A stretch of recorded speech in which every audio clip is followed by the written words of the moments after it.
السلام علیکم ناظرین، welcome back to another video. ناظرین، آج ہم بات کریں گے ایڈولف ہٹلر، بدنام زمانہ آرمر، جس نے دوسری جنگ عظیم کے دوران نازی جرمنی کی قیادت کی تاریخ کی سب سے زیادہ بدنام شخصیات میں سے ایک ہے۔ اس کے اعمال اور نظریے کی وجہ سے بے پناہ مصائب اور لاکھوں بے گناہ لوگوں کی موت واقع ہوئی۔ اگرچہ ہٹلر اور اس کے مظالم کے بارے میں بہت کچھ جانا جاتا ہے، لیکن ابھی بھی کچھ غیر معروف راز موجود ہیں جو اس کے کردار اور محرکات پر روشنی ڈالتے ہیں۔ یہ مضمون ان رازوں سے پردہ اٹھائے گا جس سے ہٹلر کا ایک تاریخی پہلو سامنے آئے گا جس سے بہت کم لوگ واقف ہیں۔ ایڈولف ہٹلر کے بارے میں غیر معروف رازوں سے پردہ اٹھا کر ہم اس کے کردار اور محرکات کی گہری سمجھ حاصل کر سکیں گے، اس کے برے اعمال کی حد اور اس طرح کے مظالم کو دوبارہ ہونے سے روکنے کی اہمیت کو مزید اجاگر کرنا۔ عام خیال کے برعکس، ہٹلر ابتدائی طور پر سیاسی عزائم سے متاثر نہیں تھا۔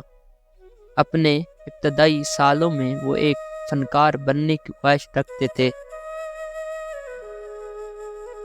تاہم Vienna Academy of Fine Arts میں ان کی درخواست کو دوبارہ مسترد کر دیا گیا، جو ان کے خوابوں کے لیے ایک دھچکا تھا۔ اس ناکامی نے ہٹلر کو گہرا متاثر کیا اور معاشرے کے تئیں اس کی بڑھتی ہوئی ناراضگی میں اہم کردار ادا کیا۔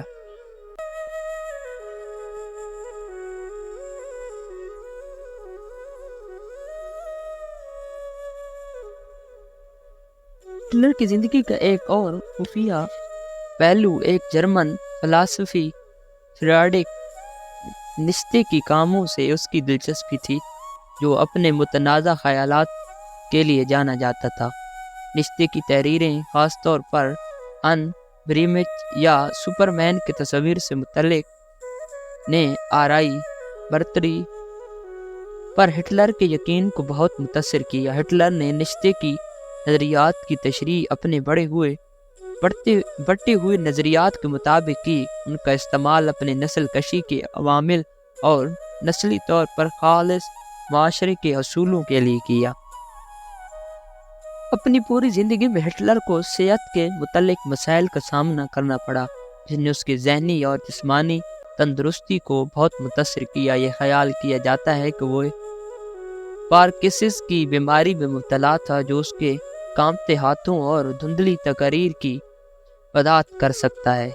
ان صحت کے مسائل سے نمٹنے اور طویل عرصے تک کام کے دوران اپنی قوت برداشت کو برقرار رکھنے کے لیے ہٹلر منشیات کے ایک کاکٹیل پر منحصر ہو گیا، جس میں افیون شامل ہیں۔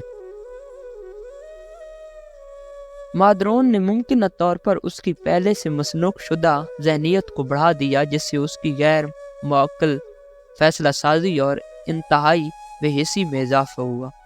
ہٹلر ایک ماسٹر ہیرا پھیری کرنے والا تھا، جو پروپیگنڈے کی طاقت کو سمجھتا تھا۔ اس نے رائے عامہ کو تشخیص دینے اور اپنی حکومت کی حمایت حاصل کرنے کے لیے اس آلے کو مؤثر طریقے سے استعمال کیا۔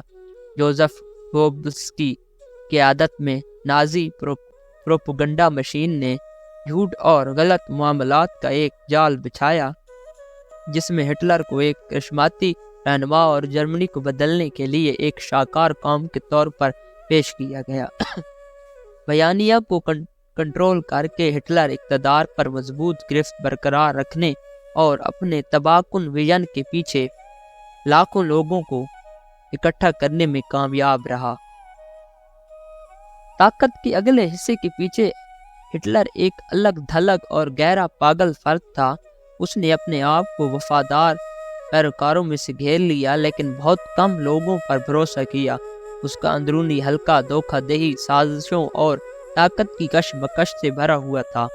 ہٹلر کی قتل کے خوف نے اسے وسیع حفاظتی اقدامات کرنے اور مقامات کو مسلسل تبدیل کرنے پر مجبور کیا۔ کبھی بھی زیادہ دیر تک ایک جگہ نہیں رہا اس پاگل پن نے اس کے فریب خوردہ عقائد کو مزید توقیت بخشی اور اس کے بڑھتے ہوئے ترتیب رویے میں حصہ لیا۔ اگرچہ ہٹلر کی دہشت گردی کے دور کے بارے میں بہت کچھ جاننا جاتا ہے، لیکن اب بھی ایسے راز موجود ہیں جو اس کے کردار اور محرکات پر روشنی ڈالتے ہیں۔ ہٹلر کی زندگی کے ان غیر معروف پہلوؤں کو کھول کر ہم مظالم کے پیچھے آدمی کی گہری سمجھ حاصل کرتے ہیں۔ تاریخ کا جامع مطالعہ کرنا بہت ضروری ہے تاکہ اس بات کو یقینی بنایا جا سکے کہ اس طرز کے برے اعمال کو کبھی دہرایا نہ جائے۔ ہٹلر کے رازوں کو سمجھنے سے ہمیں انتہائی علامات کو پہچاننے اور مستقبل کے امروں کو انسانیت پر اسی طرح کی تباہی پھیلانے سے روکنے میں مدد مل سکتی ہے۔